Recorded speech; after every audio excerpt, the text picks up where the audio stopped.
Hello दोस्तों, स्वागत है आपका अपने यूट्यूब चैनल शिक्षा सेंटर में। तो हम स्टार्ट कर रहे हैं मिशन बिहार पुलिस रिटेन। ठीक है, काफ़ी सारे दोस्त ऐसे हैं जिनका रिटेन ही अटक जाता है। वो फिजिकल कंप्लीट है लेकिन रिटेन अटक जा रहा है। उसके लिए हम एक कंप्लीट वीडियो सीरीज को चलाएंगे जो कि कंप्लीट जीएस का प्रिपरेशन होगा।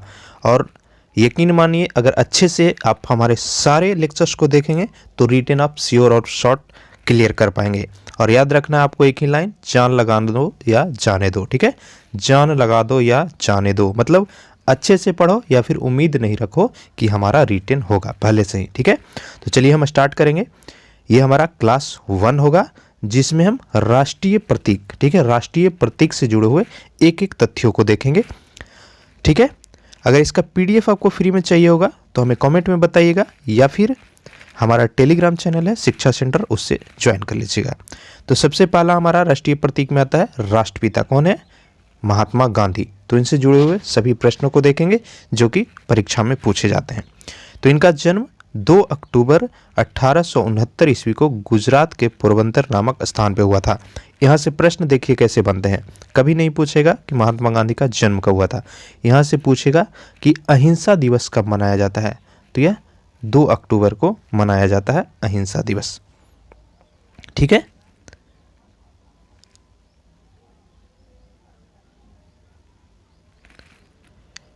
नेक्स्ट देखिए, इंग्लैंड में वकालत पास कर वे भारत आए। फिर 1893 ईस्वी में भारतीयों और अफ्रीकी अश्वेत लोगों पर हो रहे अत्याचार और रंग भेद की नीति के विरुद्ध उन्होंने आंदोलन किया था। गांधी जी ने अंग्रेजों के खिलाफ सत्य और अहिंसा की नीति अपनाते हुए भारत को स्वतंत्र कराने में महत्वपूर्ण योगदान किया था। यहाँ से नेक्स्ट पॉइंट आप देख रहे हैं, यहाँ से प्रश्न पूछा जाता है 1917 से 1947 तक का जो राष्ट्रीय आंदोलन का काल है उसको हम गांधी युग के नाम से जानते हैं। सर्वप्रथम सुभाष चंद्र बोस ने महात्मा गांधी को राष्ट्रपिता का नाम दिया था। यहाँ से भी प्रश्न बनता है कि सबसे पहले महात्मा गांधी को राष्ट्रपिता किसने कहा, तो आंसर हो जाएगा महात्मा गांधी। नेक्स्ट देखिए, रविंद्रनाथ टैगोर। ठीक है, तो रविंद्रनाथ टैगोर ने सर्वप्रथम मोहनदास करमचंद गांधी को महात्मा कहा था। ठीक है, सबसे पहले महात्मा मोहनदास करमचंद गांधी को किसने कहा? रविंद्रनाथ टैगोर ने कहा। एक एक लाइन को समझते चलिएगा। पीडीएफ हम प्रोवाइड करेंगे फ्री ऑफ कॉस्ट, तो आपको नोट डाउन करने की जरूरत नहीं है। रिवीजन के लिए एग्जाम में आप क्विकली रिवाइज कर लीजिएगा। ठीक है, अभी चीज़ों को समझते चलिए और इन्हीं तथ्यों के आधार पर जब आपका एग्जाम होगा तो उस टाइम हम एमसीक्यू क्वेश्चन देंगे आपके प्रैक्टिस के लिए। नेक्स्ट देखिए, पंडित जवाहरलाल नेहरू ने सर्वप्रथम गांधी को बापू। ठीक है, तो सबसे पहले महात्मा किसने कहा? रविंद्रनाथ टैगोर ने। राष्ट्रपिता किसने कहा? सुभाष चंद्र बोस ने। और बापू किसने कहा था? तो पंडित जवाहरलाल नेहरू ने। नेक्स्ट, ये भी काफ़ी बार पूछा गया है, विंस्टन चर्चिल ने सर्वप्रथम महात्मा गांधी को अर्ध नग्न फकीर या फिर आधा नंगा फकीर किसने कहा था? आंसर हो जाएगा विंस्टन चर्चिल। इस सारे के सारे चीज़ जो है रिटेन में पूछा हुआ है अलग अलग परीक्षाओं में। देखिए अब एक एक तथ्य। उनका पूरा नाम मोहनदास करमचंद गांधी, पिता का नाम करमचंद गांधी था और माता का नाम पुतलीबाई। जन्म हमने पीछे देख लिया, 2 अक्टूबर 1869 ईस्वी को हुआ था। और उनकी मृत्यु कब हुई थी? 30 जनवरी 1948 को, जिसमें नाथूराम गोडसे ने उनको गोली मार करके हत्या कर दिया था।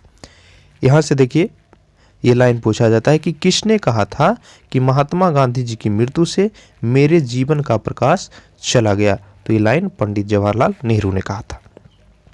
महात्मा गांधी का जन्म स्थान पोरबंदर जिला, जो कि कठियावाड़ गुजरात में पड़ता है। विवाह उनका 1883 ईस्वी में कस्तूरबा गांधी से हुआ था, जो कि गांधी जी से 6 महीने बड़ी थी। देखिए पुत्र, तो महात्मा गांधी के पुत्र थे हरिलाल, मनीलाल, रामदास और देवदास, 4 पुत्र थे। महात्मा गांधी का 5वां पुत्र माना जाता है जमनालाल बजाज। नेक्स्ट देखिए, काफ़ी इंपॉर्टेंट, ये हमेशा पूछा जाता है, महात्मा गांधी के राजनैतिक गुरु। ठीक है, महात्मा गांधी के राजनैतिक गुरु तो ये थे गोपाल कृष्ण गोखले। प्रमुख शिष्य, तो इंग्लैंड में जन्मी मीराबेन महात्मा गांधी द्वारा प्रदत्त नाम का वास्तविक नाम मैंडलिन रेलेड था। कानून की पढ़ाई के लिए वो इंग्लैंड कब गए थे? 1888 ईस्वी में गए थे। बैरिस्टर की डिग्री उन्हें प्राप्त हुई थी 1891 ईस्वी में। एक एक लाइन को देखते चलिए, कहाँ से क्या पता एग्जामिनर प्रश्न पूछ दे, क्योंकि अब लूसेंट का ज़माना गया कि आप लूसेंट रट के आप निकाल लीजिएगा। लूसेंट है जो रिवीजन बुक है, अभी आपको सारे सब्जेक्ट को डिटेल में पढ़ना होगा और इस वीडियो सीरीज में हम सभी सब्जेक्ट को कवर करेंगे। नेक्स्ट देखिए, काफ़ी बार पूछता है कि महात्मा गांधी जो है इंग्लैंड क्यों गए थे, तो अब्दुल्ला, ठीक है, अब्दुल्ला के मुकदमे का जो केस था उसको लड़ने के लिए महात्मा गांधी 1893 ईस्वी में इंग्लैंड गए थे। दक्षिण अफ्रीका में नटल कांग्रेस की स्थापना किसने की, महात्मा गांधी ने। कब, 1894 ईस्वी में। दक्षिण अफ्रीका में यूलू व योअर पदक तो महात्मा गांधी को यह दिया गया था 1899 में। नेक्स्ट देखिए, वेरी वेरी इंपॉर्टेंट, केसर ए हिंद, ठीक है, केसर ए हिंद की उपाधि उनको 9 जनवरी 1915 ईस्वी को दिया गया था। डरबन जो कि दक्षिण अफ्रीका में है, तो फिनिक्स आश्रम की स्थापना उन्होंने 2 सितंबर 1904 ईस्वी को किया था। यहाँ से प्रश्न पूछा गया है कई बार कि फिनिक्स आश्रम की स्थापना किसने की, तो आंसर हो जाएगा महात्मा गांधी ने। कहाँ पर, डरबन, दक्षिण अफ्रीका में। नेटल इंडियन कांग्रेस का स्थापना भी महात्मा गांधी ने किया था 1894 ईस्वी में। सत्याग्रह का प्रथम प्रयोग, बहुत इंपॉर्टेंट, देखिए यहाँ से ट्रिकी क्वेश्चन पूछता है। अगर एग्जामिनर सिर्फ पूछता है कि सत्याग्रह का प्रथम प्रयोग कहाँ पर किया गया था, तो आंसर होगा दक्षिण भारत। लेकिन यही चीज़ अगर उलट के पूछता है कि महात्मा गांधी ने भारत में सर्वप्रथम सत्याग्रह का प्रयोग कहाँ किया था, तो हो जाएगा चंपारण में तिनकठिया प्रणाली के खिलाफ। जो बात हम बोल रहे हैं उसको ध्यान से सुनते चलिए, एक एक चीज़ इंपॉर्टेंट होगा। तो सत्याग्रह का सबसे पहला प्रयोग जो है 1916 ईस्वी में दक्षिण अफ्रीका में किया गया था और भारत में 1917 ईस्वी में चंपारण, बिहार में किया गया था। नेक्स्ट देखिए, कांग्रेस अधिवेशन में पहली बार शामिल महात्मा गांधी 1921 ईस्वी में हुए थे, ठीक है, जो कि कलकत्ता कांग्रेस अधिवेशन था। जेल जीवन का प्रथम अनुभव, यानी पहली बार महात्मा गांधी को जेल कब हुआ था, तो ये हो जाएगा 1908 ईस्वी में। टॉलस्टॉय फॉर्म की स्थापना, तो यह 30 मई 1910 को जोहान्सबर्ग, दक्षिण अफ्रीका, भूमिदान जर्मन मित्र हरमन कालेन बाख द्वारा प्रदान, जबकि नामकरण रूसी विद्वान लियो टॉलस्टॉय के द्वारा हुआ था। बाद में यह गांधी आश्रम कहलाया, ठीक है। टॉलस्टॉय फॉर्म की स्थापना कब हुआ था, 30 मई 1910 को दक्षिण अफ्रीका में। नेक्स्ट देखिए, महात्मा गांधी भारत आगमन, ये इंपॉर्टेंट है, तो ये 9 जनवरी 1915 ईस्वी को अपोलो बंदरगाह पर एसएस सुदीप जहाज से उतरे। आप सबको पता होगा कि 9 जनवरी को महात्मा गांधी भारत दक्षिण अफ्रीका से लौटे, लेकिन एग्जामिनर अभी पूछ देगा आपको कि किस जहाज से उतरे, तो आंसर होगा एसएस सुदीप जहाज। या फिर 9 जनवरी को प्रवासी भारतीय दिवस क्यों मनाया जाता है, तो हो जाएगा क्योंकि महात्मा गांधी दक्षिण अफ्रीका से वापस आए थे। नेक्स्ट देखिए, साबरमती आश्रम की स्थापना, तो यह 17 जून 1917 ईस्वी को किया गया था। अगला है जो वेरी वेरी इंपॉर्टेंट है कि किस अधिवेशन में महात्मा गांधी ने कांग्रेस की अध्यक्षता की थी। कांग्रेस का कौन सा अधिवेशन जो था उसमें अध्यक्ष बने थे, तो हो जाएगा 1924 ईस्वी का बेलगांव अधिवेशन, जो कि कर्नाटका में पड़ता है। महात्मा गांधी दक्षिण अफ्रीका में कितने वर्ष तक सक्रिय रहे थे, 21 वर्ष तक। महात्मा गांधी की आत्मकथा का नाम है सत्य के मेरे प्रयोग, the experiment with my truth, जो कि 1925 ईस्वी में लिखे थे। रामराज के युगल सिद्धांत कौन कौन सा, सत्य और अहिंसा। अखिल भारतीय खादी बोर्ड की स्थापना 1923 ईस्वी में किया गया था।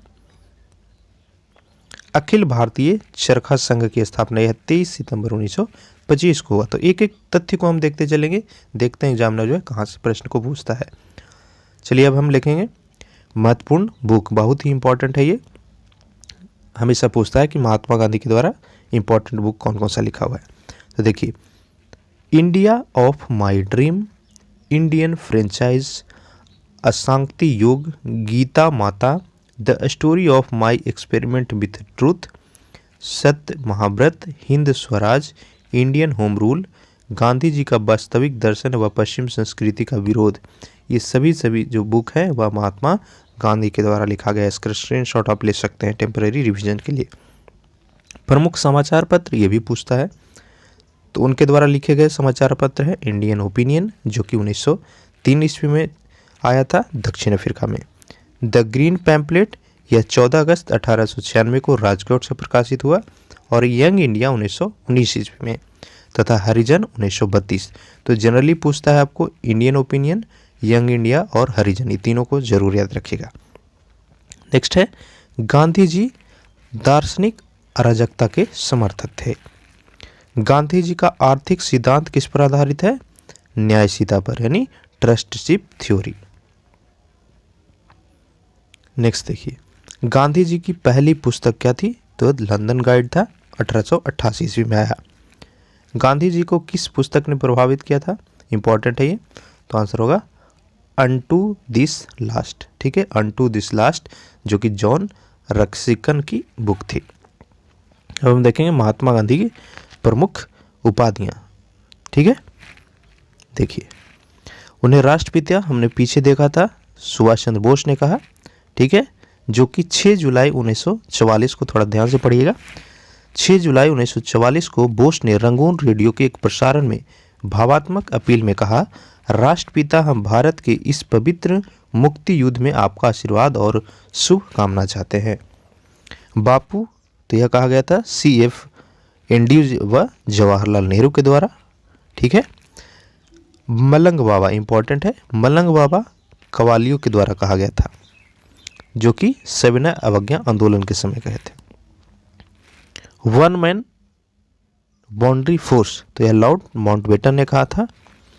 भर्ती करने वाला सर्जेंट, ये बार बार पूछा जाता है कि किसने महात्मा गांधी को भर्ती करने वाला सर्जेंट कहा था? तो यह प्रथम विश्व युद्ध के समय कहा गया था। ठीक है, अंग्रेजी सरकार की तरफ से लड़ने के लिए लोगों को सेना में भर्ती करने के लिए प्रोत्साहित करने का कारण यह उपाधि अंग्रेजों ने उनको दिया था।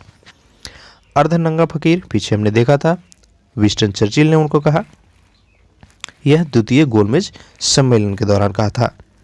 सेवाग्राम का संत, तो यह आश्रम के अतिथियों ने कहा, इतना इंपॉर्टेंट नहीं है। 8वां देखिए, मंगी शिरोमणि, तो यह दक्षिण अफ्रीका के प्रवास के दौरान कहा गया था। कूली बैरिस्टर, दक्षिण अफ्रीका के अंग्रेज मजिस्ट्रेट ने कहा। कर्मवीर, तो दक्षिण अफ्रीका के सहयोगी। भिखारियों का राजा, इंपॉर्टेंट है ये 11वां, भिखारियों का राजा मदन मोहन मालवीय ने कहा था। दो महात्मा, ये भी काफी बार पूछा गया है, दो महात्मा, महात्मा गांधी और इरविन को कहा था। ठीक है, सरोजनी नायडू ने। देखिए, गांधी व इरविन को संबोधित करते हुए कहा सरोजनी नायडू ने कि यह दोनों एक महात्मा हैं। केसरिय हिंद की उपाधि, तो यह दिया गया था प्रथम विश्व युद्ध के समय ब्रिटिश सरकार के उपलब्ध में उन्होंने जो सहायता किया था, इसके लिए दिया गया था। देशद्रोही फकीर, तो यह विंस्टन चर्चिल ने कहा था। ठीक है, चलिए अब हम आगे बढ़ेंगे। महात्मा गांधी के द्वारा किए गए आंदोलन व सत्याग्रह, जो कि बहुत ही इंपॉर्टेंट है, बार बार यहाँ से पूछा जाएगा। देखिए, सबसे पहला इंपॉर्टेंट था चंपारण सत्याग्रह, जो कि बिहार में हुआ। तो प्रथम वास्तविक किसान सत्याग्रह 3/20, जिसको तिनकठिया प्रणाली के नाम से भी जाना जाता है। ठीक है, तो भाग पर नील की खेती, जिसे तिनकठिया पद्धति कहते हैं, तो इसके विरोध में ही चंपारण सत्याग्रह हुआ था। रामचंद्र शुक्ल ने महात्मा गांधी को बिहार बुलाया था, ये भी पूछा जाता है कि चंपारण सत्याग्रह के समय महात्मा गांधी को बिहार किसने बुलाया था? तो हो जाएगा रामचंद्र शुक्ल। नेक्स्ट देखिए, अहमदाबाद मजदूर आंदोलन, जो कि 1918 में हुआ था। क्रम याद करते चलिए, कभी कभी मिलाने के लिए दिया रहेगा कि कौन सा जो आंदोलन है किस वर्ष हुआ था, तो आपको वर्ष को याद रखना है। चंपारण सत्याग्रह 1917, अहमदाबाद मजदूर आंदोलन 1918 ईस्वी में। ठीक है, तो महात्मा गांधी द्वारा भारत में प्रथम भूख हड़ताल जो है इसी के दौरान किया गया था, मजदूर आंदोलन के दौरान। खेड़ा सत्याग्रह 1918 ईस्वी में हुआ था, जो कि प्रथम पूर्ण किसान सत्याग्रह था। खिलाफत आंदोलन यह 1919 ईस्वी में हुआ। सर्वप्रथम असहयोग आंदोलन की अभिव्यक्ति थी ये। असहयोग आंदोलन 1920 में। सविनय अवज्ञा आंदोलन, यह दांडी मार्च, तो यह हुआ था 1930 ईस्वी में, जिसको नमक सत्याग्रह के नाम से भी जाना जाता है। अगला देखिए, व्यक्तिगत सत्याग्रह, तो यह 1940 ईस्वी में हुआ था, जिस समय आंदोलन का नाम दिया गया था दिल्ली चलो। ठीक है, भारत छोड़ो आंदोलन व अगस्त क्रांति, है दोनों 1942 ईस्वी में हुआ था, और इसी समय महात्मा गांधी ने नारा दिया था, करो या मरो या फिर भारत छोड़ो। नेक्स्ट देखिए, गांधी जी के प्रमुख आश्रम कुछ कुछ को हमने पीछे कवर किया है, रिवाइज हो जाएगा आपके लिए।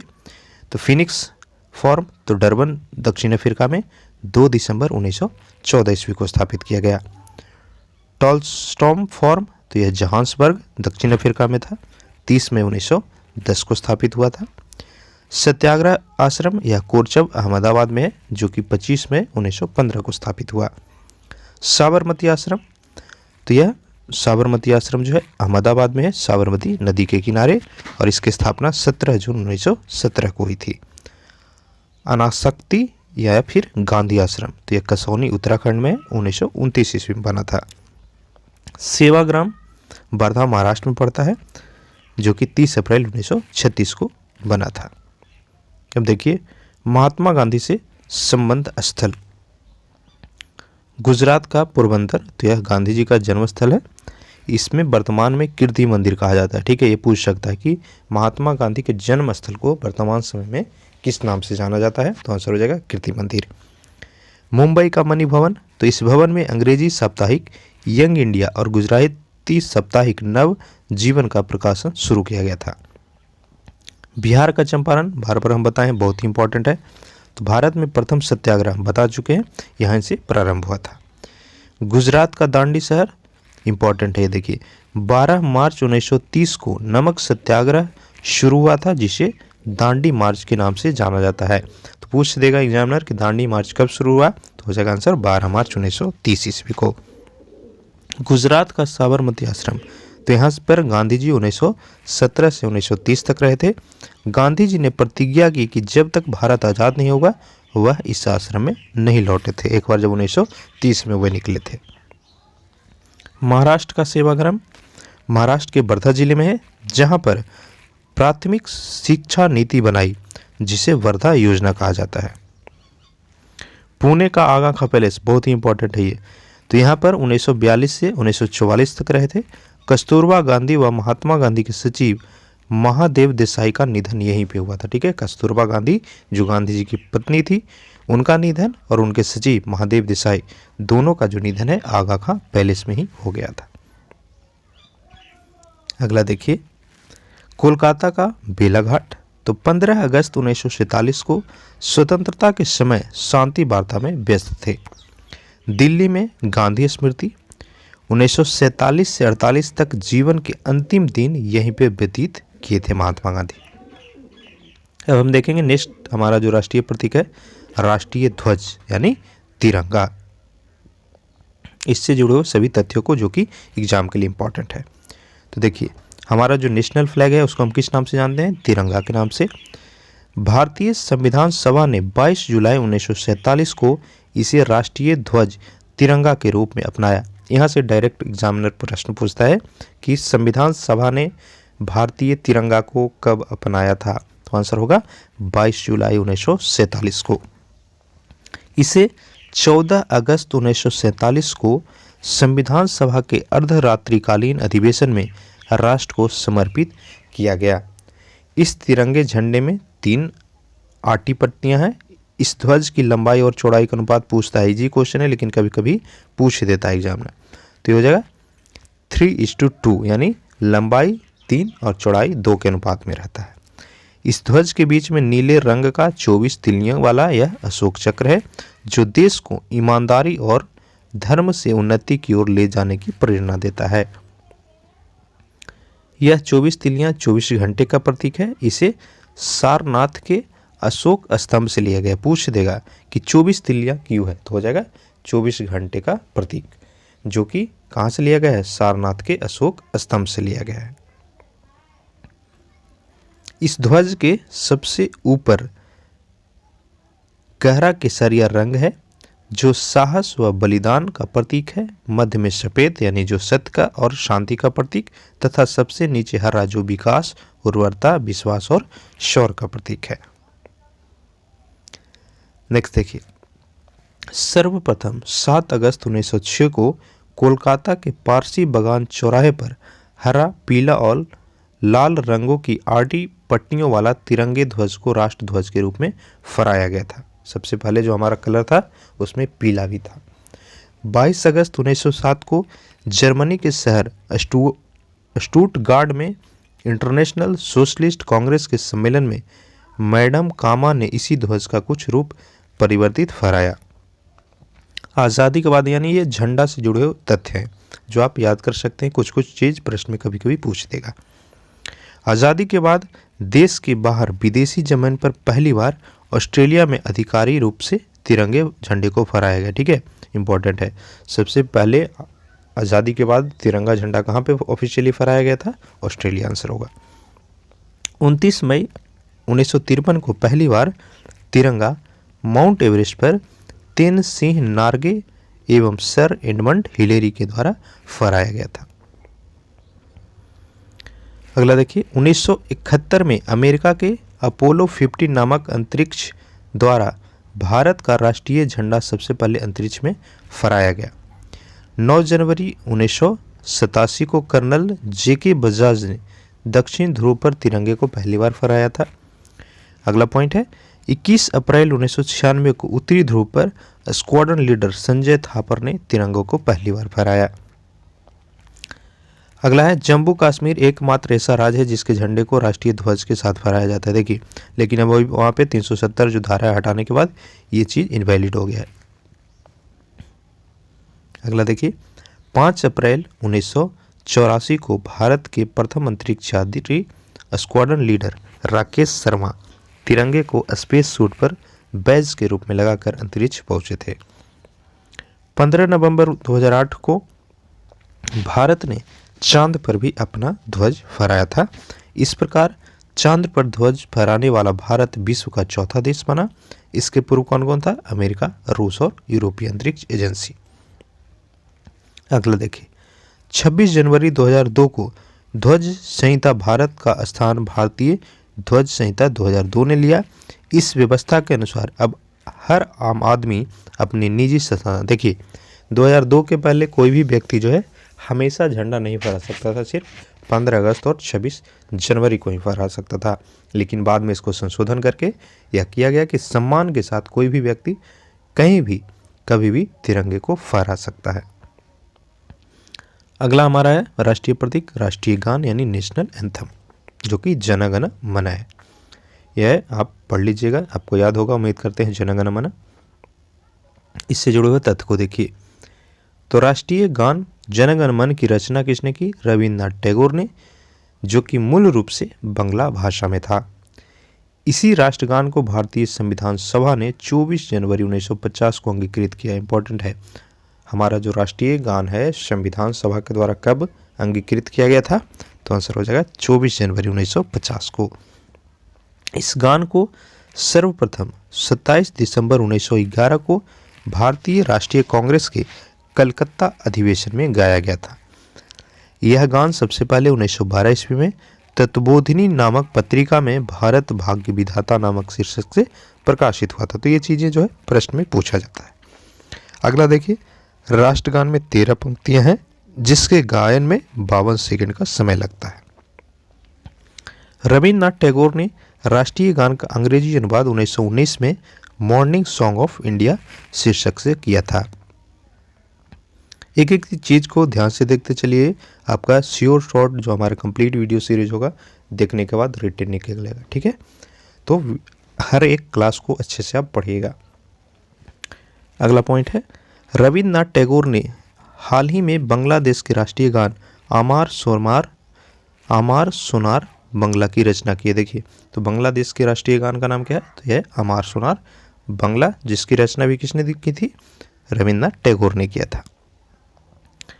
15 नवंबर 2010 को दूरसंचार विभाग ने अपनी एक विज्ञप्ति के द्वारा राष्ट्रगान को कॉलर ट्यून नहीं बनाने के निर्देश जारी दिए हैं, क्योंकि जब राष्ट्रगान बजना शुरू होगा तो 56 सेकंड तक बजना चाहिए, यानी कंप्लीट होना चाहिए, ठीक है।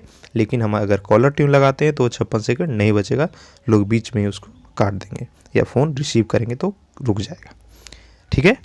आगे देखिए, 27 दिसंबर 2011 को जन गण मन अधिनायक के 100 वर्ष पूरे हो गए हैं। अगला है हमारा राष्ट्रीय गीत, जो कि वंदे मातरम है, याद होगा आपको, ठीक है। चलिए इससे जुड़ा हुआ तथ्य को देखेंगे जो कि परीक्षा में आपके पूछा जाएगा।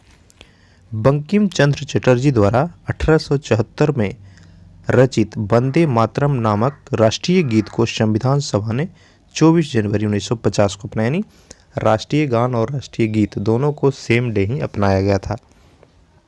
उनकी यह गान भी बंगाली भाषा में थी। बंकिम चंद्र चटर्जी ने इस गीत की रचना अपने उपन्यास आनंद मठ में 1882 ईस्वी में किया था, जिसे जन गण मन के समान दर्जा ही प्राप्त है। पूछता है कि हमारा जो राष्ट्रीय गीत है वह कहाँ से लिया गया है, तो आंसर हो जाएगा आनंद मठ से। जिसकी रचना किसने की, आंसर होगा बंकिम चंद्र चटर्जी। वंदे मातरम की रचना कौन सी भाषा में है, संस्कृत में है। सर्वप्रथम वंदे मातरम नामक राष्ट्रीय गीत को 1896 में भारतीय राष्ट्रीय कांग्रेस की कलकत्ता अधिवेशन में गाया गया था। इस राष्ट्रीय गीत को कुल 1 मिनट 5 सेकंड में गाया जाता है। इस राष्ट्रीय गीत की धुन पन्ना लाल घोष ने तैयार किया था। सबको पता होगा बनाया किसने है, लिखा किसने है, तो बंकिम चंद्र चटर्जी। लेकिन पूछ दिया अगर एग्जामिनर उसका धुन किसने तैयार किया, नहीं बता पाएंगे आप। ठीक है, तो एक एक चीज को देखते चलिए। आंसर होगा यहाँ पे पन्नालाल घोष। नेक्स्ट तथ्य देखिए, वंदे मातरम का अंग्रेजी अनुवाद सबसे पहले अरविंद घोष ने किया, जबकि इसका उर्दू अनुवाद आरिफ मोहम्मद खान ने किया था। सर्वप्रथम 1927 में फांसी के फंदे पर झूलते हुए वंदे मातरम गाने वाले अशफाक उल्लाह खान थे। 1949 में मास्टर कृष्ण राव ने राष्ट्रगीत को बैंड पर बजाने की धुन बनाई, जिसके निर्देशन में मास्टर गणपत सिंह ने पहली बारी से बजाया था। अगला देखिए इंपॉर्टेंट है, BBC वर्ल्ड वाइड सर्विस द्वारा वर्ष 2003 के लिए किए गए अंतर्राष्ट्रीय सर्वेक्षण में वंदे मातरम को विश्व के 10 राष्ट्रगीतों में दूसरे स्थान पर रखा गया था। इस सूची में पहला स्थान पे था आयरलैंड का राष्ट्रगीत जो था ए नेशन वंस अगेन। अगला है राष्ट्रीय प्रतीक, अब हमारा राष्ट्रीय चिन्ह जो कि कौन सा है, अशोक स्तंभ है। ठीक है, तो भारत सरकार ने 26 जनवरी 1950 में सारनाथ में स्थित अशोक स्तंभ को राष्ट्रीय चिन्ह के रूप में स्वीकार किया था। अशोक स्तंभ में 4 सिंह, देखिए यहाँ से पूछता है क्वेश्चन, अशोक स्तंभ में क्या क्या है, तो 4 सिंह एक दूसरे की तरफ पीठ की ओर खड़े हैं। अशोक स्तंभ के नीचे की ओर अंकित पट्टी के नीचे एक चक्र तथा दाईं ओर एक सांड और बाईं ओर एक घोड़ा अंकित है। अशोक स्तंभ के नीचे की ओर देवनागरी लिपि में सत्यमेव जयते अंकित है, जिसे मुंडकोपनिषद से लिया गया है, जिसका अर्थ है सत्य की ही विजय होती है। देखिए यहाँ से कई बार पूछा गया जो हमारा सत्यमेव जयते है राष्ट्रीय चिन्ह पर, वह कहाँ से लिया गया है, तो आंसर होगा मुंडकोपनिषद। हमारा जो राष्ट्रीय चिन्ह है उसमें क्या क्या है, तो 4 सिंह है, एक सांड है और एक घोड़ा है।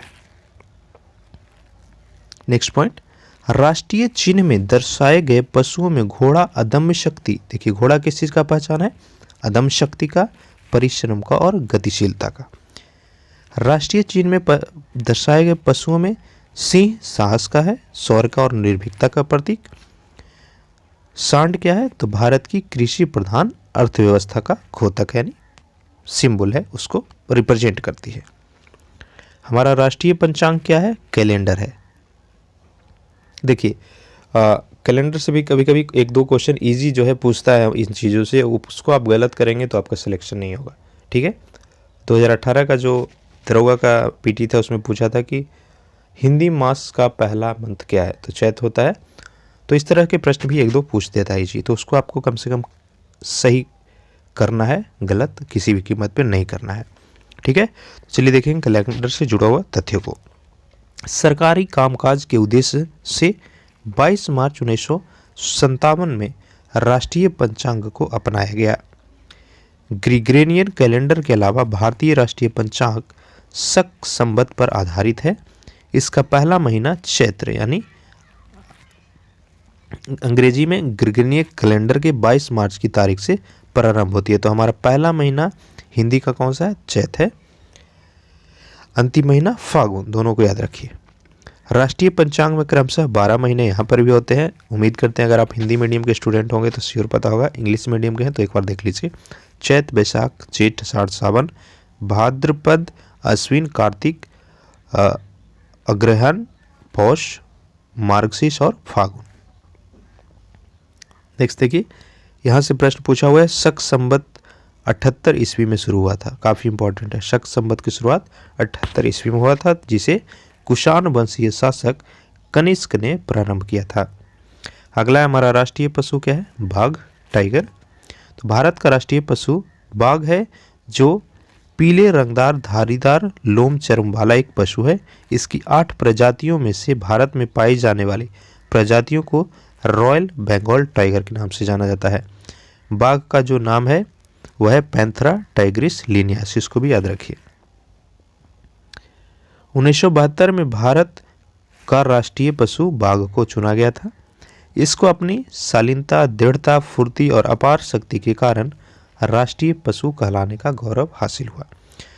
देश में बाघों की घटती संख्या को देखते हुए अप्रैल 1973 में भारत सरकार ने बाघ परियोजना यानी टाइगर प्रोजेक्ट की शुरुआत की थी। इंपॉर्टेंट है, पूछता है कभी कभी, बाघ परियोजना की शुरुआत कब हुई? तो आंसर होगा अप्रैल 1973 ईस्वी। मैसूर के शासक टीपू सुल्तान को शेर ए मैसूर भी कहा जाता है, जिसके शासनकाल में बाघ उनके प्रतीक चिन्ह के रूप में अपनाया गया था। बाघ परियोजना के अंतर्गत अब तक 50 बाघ राष्ट्रीय उद्यान तथा अभयारण्य स्थापित किए जा चुके हैं, जिसका क्षेत्रफल जो है वर्तमान समय में 71,027 वर्ग किलोमीटर है। भारत में केवल गुजरात में सिंह है, इसलिए सिंह को राष्ट्रीय पशु नेशनल एनिमल का दर्जा वापस ले लिया गया और 1967 तक भारत का राष्ट्रीय पशु सिंह था। देखिए 1967 तक जो भारत का राष्ट्रीय पशु था वह सिंह था और उसके बाद आपको बाघ को बनाया गया। राष्ट्रीय पक्षी क्या है हमारा? मयूर यानी पीकॉक। तो भारत सरकार ने 1963 में मयूर, जिसका नेम है साइंटिफिक नेम है पावो क्रिस्टेसस, को राष्ट्रीय पक्षी घोषित किया था। हंस के आकार के इस रंग बिरंगे पक्षी की गर्दन लंबी आप कर देखे होंगे, उम्मीद करते हैं, ठीक है। तो आंखें नीचे सफ़ेद निशान और सिर पर पंख के आकार की कलकी होती है। मादा मयूर का रंग भूरा होता है। मादा मयूर की अपेक्षा नर मयूर अधिक सुंदर होता है। नर मयूर अपने पंखों को फैलाकर नृत्य से बड़ा ही आकर्षण पैदा करता है। नेक्स्ट है इससे जुड़ा हुआ तथ्य जो कि एग्जाम के लिए इंपॉर्टेंट है, इसको देखिए ध्यान से। भारतीय वन्य प्रणाली सुरक्षा अधिनियम 1972 के तहत इस पर पूर्ण संरक्षण प्राप्त है, यानी आप मोर का शिकार नहीं कर सकते या उसको क्षति नहीं पहुंचा सकते। सिकंदर महान मोर की सुंदरता से प्रभावित होकर भारत विजय की निशानी के रूप में इसे अपने साथ ले गया था। भारत से पूर्व म्यांमार भी मयूर को राष्ट्रीय पक्षी घोषित कर चुका था। 1963 में मोर को राष्ट्रीय पक्षी की मान्यता के बाद इसे मारना कानूनी अपराध घोषित कर दिया गया है।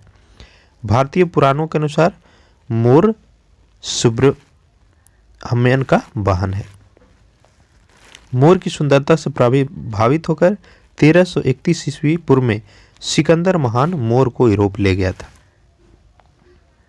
नेक्स्ट है राष्ट्रीय पुष्प हमारा यानी राष्ट्रीय फूल, तो है कमल।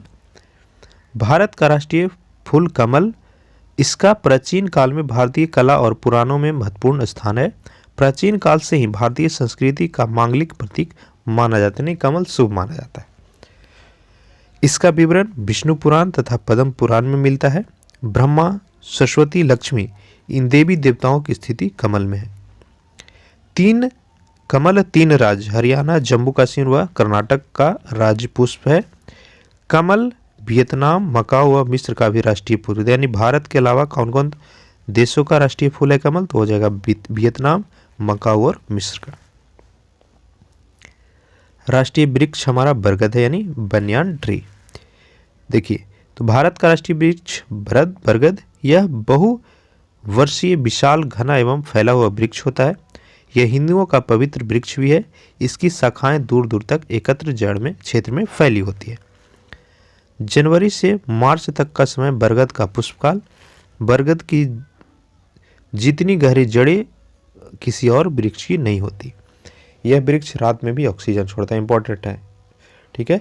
बरगद जो है रात में भी ऑक्सीजन देता है। जनरली जो होता है सभी पेड़ वह रात में कार्बन डाइऑक्साइड छोड़ते हैं। नेक्स्ट है राष्ट्रीय फल, तो यह है आम। भारत का राष्ट्रीय फल आम, जिसका साइंटिफिक नेम है मैनिगेफिरा इंडिका। तो भारत में आम पहाड़ी क्षेत्र को छोड़कर लगभग सभी स्थानों पर पैदा होता है। भारत में आम की अनेक किस्में पाई जाती है। आम में विटामिन ए, सी और डी प्रचुर मात्रा में होता है। आम फलों का राजा है, पढ़े होंगे बचपन से आप। वेदों में आम को विशाल विलासिता का प्रतीक माना जाता है। अगला देखिए, आम को पाकिस्तान और फिलीपींस का भी राष्ट्रीय फल माना गया है। 4000 वर्ष पूर्व भारत में ही सबसे पहले आम के पेड़ की बागवानी शुरू की गई थी। भारत में सबसे पहला उत्पादित कलमी आम मालगुआ है। वर्तमान में भारत में 500 से अधिक किस्म के आम पाए जाते हैं। एलोरा गुफाओं में जैन धर्म की देवियां अंबिका का आसन आम के वृक्ष के नीचे ही दर्शाया गया है। राष्ट्रीय खेल हमारा तो वह हॉकी है। यह हॉकी इंडिया का सिंबल है। भारत का राष्ट्रीय खेल हॉकी है, जिसमें 11-11 खिलाड़ी दोनों टीम में भाग लेती है। हॉकी में प्रयुक्त सफ़ेद गेंद का वजन 155 ग्राम होता है। हॉकी स्टिक की जो लंबाई होती है 91 सेंटीमीटर होती है।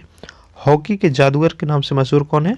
मेजर ध्यानचंद, जिनका जन्म 29 अगस्त को हुआ था और 29 अगस्त को ही हमारा राष्ट्रीय खेल दिवस मनाया जाता है। इंपॉर्टेंट है, राष्ट्रीय खेल दिवस बार बार पूछता है। यह 29 अगस्त को किसके उपलक्ष्य में? तो होगा मेजर ध्यानचंद के जन्म दिवस के उपलक्ष्य में। भारत ने ओलंपिक हॉकी में 8 बार स्वर्ण पदक जीता। 1928 में एम्स्टर्डम ओलंपिक में भारत ने नीदरलैंड को 3-0 से हराकर पहला स्वर्ण पदक जीता था। इसके बाद 1956 तक लगातार 6 स्वर्ण पदक जीते। उसके बाद 1964 और 1980 में 2 स्वर्ण पदक जीते थे। हॉकी इंडिया ने 23 जुलाई 2009 को नया लोगो अनावरण किया, जो राष्ट्रीय ध्वज के अशोक चक्र से प्रेरित है। इसमें 24 हॉकी स्टिक और एक पहिए के रूप में सजा हुआ है। मेजर ध्यानचंद 3 बार ओलंपिक के स्वर्ण पदक जीतने वाले हॉकी टीम के सदस्य थे। राष्ट्रीय नदी हमारा गंगा है। भारत सरकार द्वारा नवंबर 2008 में गंगा को राष्ट्रीय नदी घोषित किया गया। यह नदी गंगोत्री हिमनद के गोमुख नामक स्थान से निकलती है और लगभग 2500 किलोमीटर लंबी है। इसकी सहायक नदियां पूछता है, इंपॉर्टेंट है, जमुना है, सोन, टोंस, पुनपुन, गोमती, घाघरा, गंडक, कोसी और महानंदा। ये सभी की सभी गंगा की सहायक नदियां हैं। गंगा नदी उत्तराखंड, उत्तर प्रदेश, बिहार, झारखंड, पश्चिम बंगाल आदि भारतीय प्रदेश से होते हुए बांग्लादेश में प्रवेश करती है, हुई अंत हो जाती है। ठीक है, यह बंगाल की खाड़ी में गिर जाती है।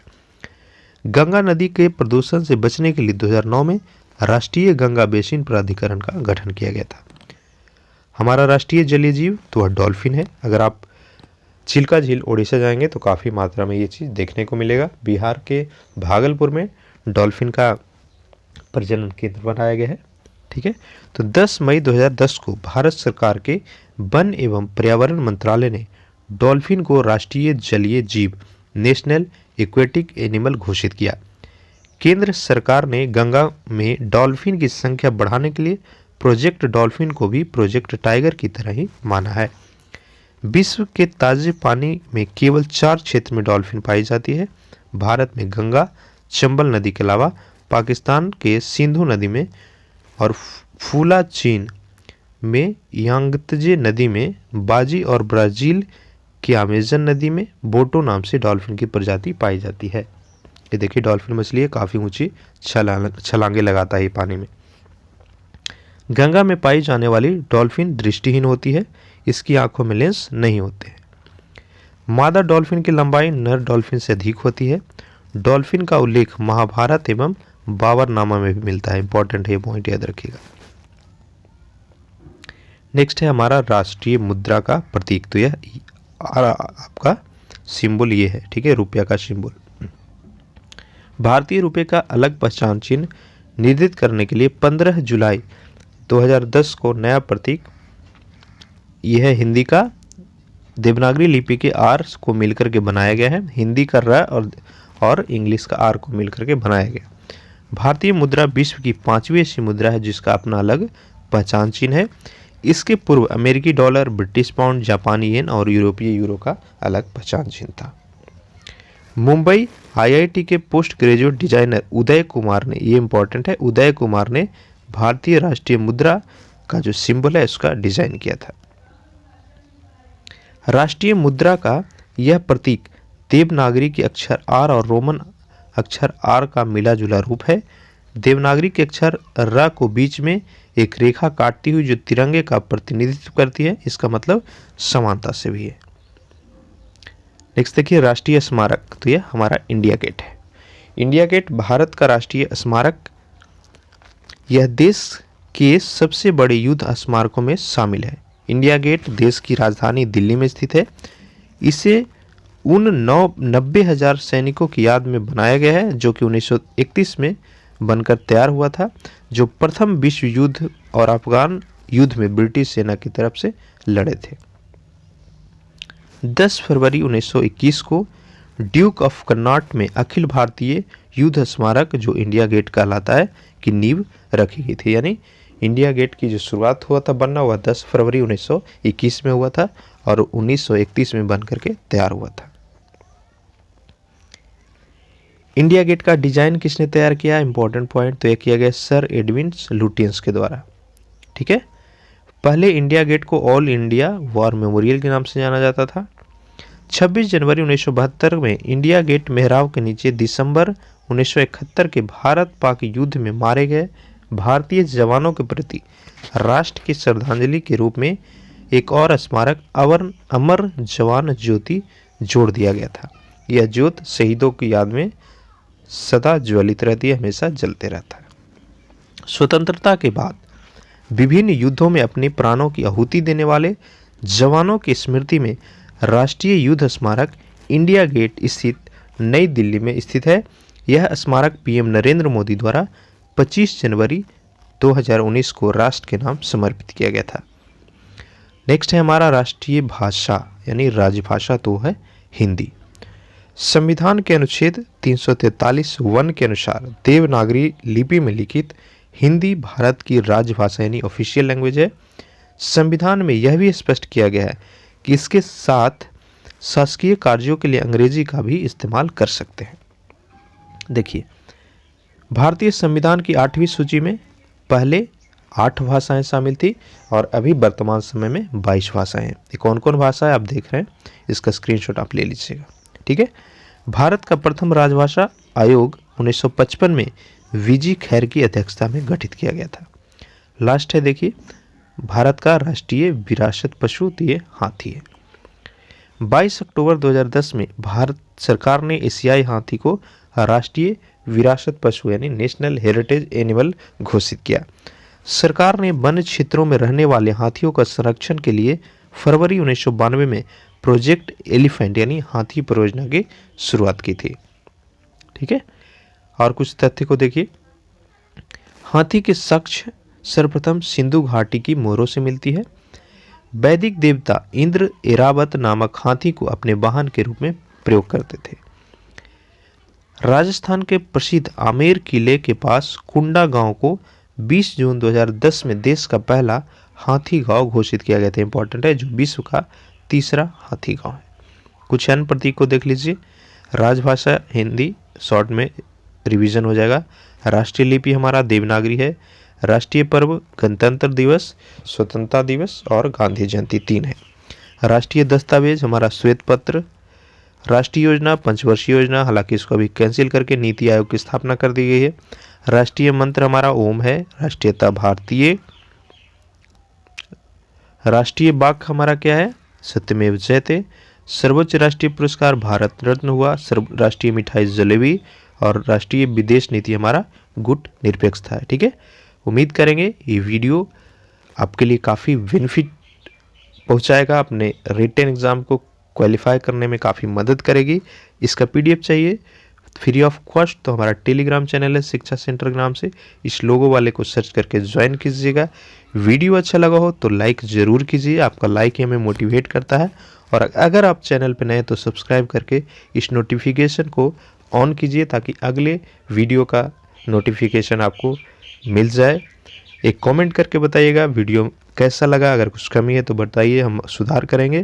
और एक और रिक्वेस्ट लास्ट में रहेगा, वीडियो को ज़्यादा से ज़्यादा अपने सभी दोस्तों के साथ शेयर कीजिएगा। Thank you.